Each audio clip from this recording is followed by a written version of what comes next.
Okay, we have a problem that's off the 2005 AP Calculus AB exam. This will invite you to ask yourself, is it better that you were born 2 years later, or would you rather have had this problem than the one you're going to get this year on the test? It's a word problem. It is from the no calculator part of the test. Essentially what you're given is that there's a metal wire that's being heated at one end. It's 8 centimeters long, and then you're given data sporadically along the length of the wire. Note that the data is not at equal intervals, but we have distance in centimeters and then temperature T of x in degrees Celsius. And then we're asked to evaluate a number of questions or quantities here based on that. So we'll go through these in order. I'm going to have to erase a few times, unfortunately, but hopefully you can read everything I'm writing. So the first thing it says, estimate t prime of 7. Well, we know that derivatives are the same essentially as instantaneous slope. We don't have enough data here to get an instantaneous slope. The best we can do is get the average slope over a short interval. And so 7 would be here, right? And it happens to be equidistant between 6 and 8, so that's convenient. So we can say that whatever the slope is on this short interval is going to be close to the slope of t at 7, which would be the derivative at 7. So we're going to say this is approximately equal to the slope over this interval. So that's going to be the change in this case, temperature divided by the change in distance, right? We don't want to have change in distance over change in temperature, inches per degrees Celsius. That doesn't have any physical meaning. So we're going to have here 8 minus 6. Whoops, I'm sorry, I almost fell in the trap myself. 55 minus 62 divided by 8 minus 6, which is, this is 7, right? Minus 7 over 2. And that's going to be degrees Celsius per centimeter. Right, so the part A's of these problems are always pretty straightforward. They want to invite you to sort of get into the problem, get a little confidence behind yourself. Okay, so that's part A.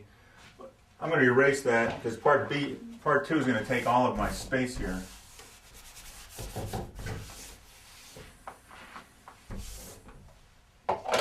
It says, write an integral for the average temperature of the wire and then estimate the average using a trapezoidal sum, some type of a Riemann sum, right? So we know that average is just going to be the integral divided by the interval length, right? So the average is going to be the integral from 0 to 8 of t of x divided by 8 minus 0, right? So it's going to be 1/8 the integral from 0 to 8 of t of x. So it says use trapezoid. Now, you're given just a table. Do you think we can do this without actually having to draw out the trapezoids? Let's give it a shot. I think we can. So the first piece is going to be this piece. We have 4 pieces. So the first piece we're going to, and remember we want, it's t of x we're integrating, so it's going to be based on the temperature, not so much the distance, right? Although we have to calculate that they both play in the area. So we're going to have here 100 minus 93 is what? 7 times 1, an interval of 1, right? That would be a rectangle. Now we have to do this as a trapezoid. So we're saying here the next one is 70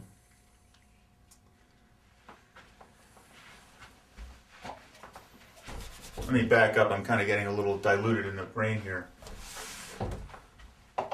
The first interval, we're going to have a rectangle plus a triangle, right? That equals a trapezoid. They're all going to, every interval looks like this, right? Because it's always decreasing too.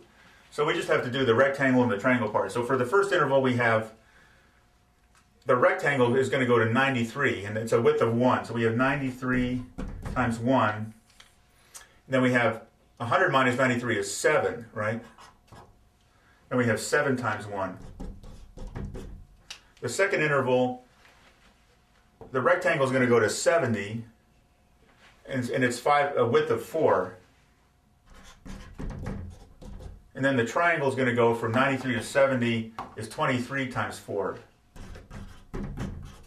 The third one is, the rectangle goes to 62, it's a width of 1. And then we have 70 to 62 is 8, so we have 8 times 1. And all these triangles, which I'm forgetting to do, it's all times 1/2.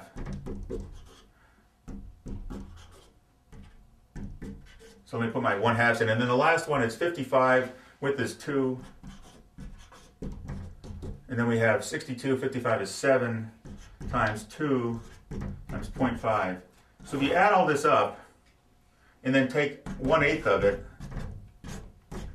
that's going to be the average temperature, right? An average temperature obviously is going to have units of what? Well, the integral temperature is going to be degrees Celsius. 8 minus 0 is in centimeters. This is going to be degrees Celsius per centimeter, right? Well, no, I stand corrected. It's just going to be degrees Celsius. There's no rate involved in average temperature. I'm not going to do this arithmetic. You can do that, but that's essentially the methodology used to do trapezoid on a data table.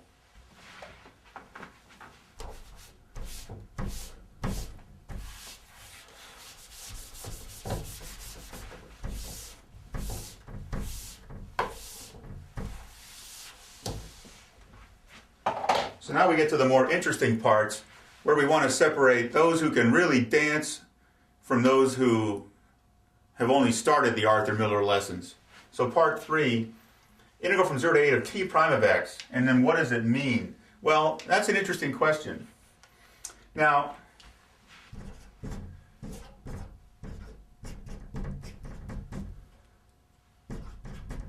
fortunately, derivatives and integrals are inverse, right? So this is the same as, and we know that for a definite integral, it's a state function, right? We only have to evaluate it at the endpoints. So this obviously becomes t of x evaluated at 8 and at 0. So that's going to be, well, t at 8 is 55, and t at 0 is 100, which is minus 45 degrees C. Now that's, okay, so that's a number. What does it mean? Well, t prime of x is a rate, right? It's the rate of change of temperature with respect to distance. It's how fast or slow the rod is getting cooler as you get further away from the heat source. So what we've done here is we've integrated the rate of change over this distance. So what we have is the accumulated rate of change, which is going to be the total change from 0 to 8. So that's just the change in temperature from 0 to 8.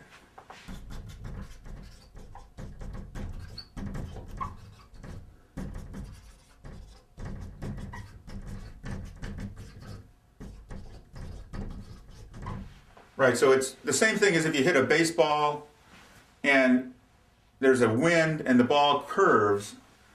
Where does it land? Well, it lands at the accumulation of all that rate of change of the wind hitting that ball over each little increment in its travel path.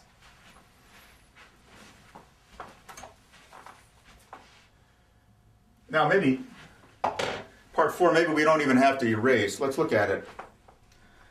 Is the table consistent with the assertion that the second derivative is always greater than 0? Well, let's look at this. Now, they told us that t is decreasing, and it's twice differentiable, right? So obviously we're going to need to use some of this information to figure this out. Let's just think, I don't remember a lot of things in my head. I'm going to erase this. Let's think about the significance of second derivatives.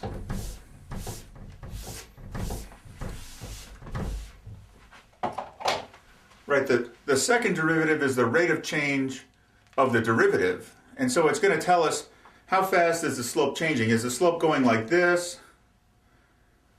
Or is the slope going like this? Is it a really curved thing, or is it more or less straight or kind of flat?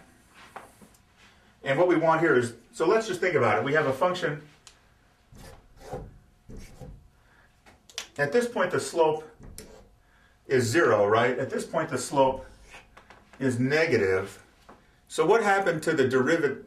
The slope, the change in slope is from 0 to a minus number. It's negative, right? So this would be the second derivative less than 0, right? Because it's going from a positive slope or a 0 slope to negative and even more negative slopes, and that's what we call a curvature down or concave down. And that's coincidentally the test that we use to determine if there's a local maximum.